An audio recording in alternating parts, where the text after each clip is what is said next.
I would, but I'd rather not.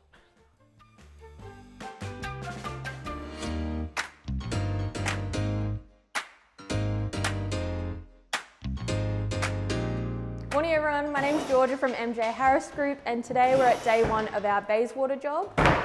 We've got Big here already pulling the place apart. So we're redoing the whole kitchen, extending this window out to bring more natural light, nice little drop down seating area, and a fun tiled terrazzo splashback ledge.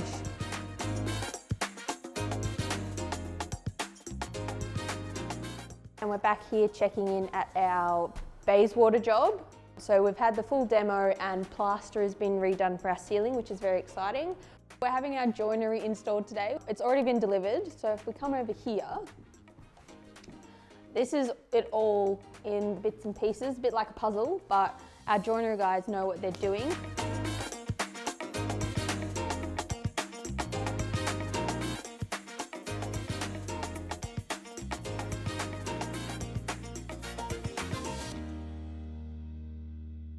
So we're here on our final day at our photo shoot, which is always the most exciting day for me personally. Part that I actually quite like about the design is this built-in terrazzo ledge that we've put in. Works as a space for putting spices, salt and pepper, anything you might need by the cooktop because it's directly behind it. So it's functional and pretty, which is good. Another fun detail about this kitchen is the solid timber drop-down seating area that we included.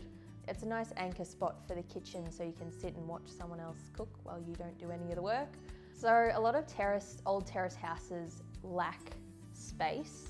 So we had a dead space in the corner of the kitchen, which we reworked to include a little reading nook, which also doubles as a life admin hidey hole. It's got a space for a printer, bookshelves, plug in to charge your phone, all that sort of stuff, which really makes the most of the space that we have to work with. The colour palette for our clients, they wanted to keep it as neutral as possible. So we went for a plain lithostone white benchtop, our solid messmate to bring in the warmth. And then, only because I know everyone will ask, the tiles are from Perini and they're called the Innovation Terrazzo Mixed, which gives us a nice little texture and variance of colour which you can pull from in your styling pieces, which is quite nice.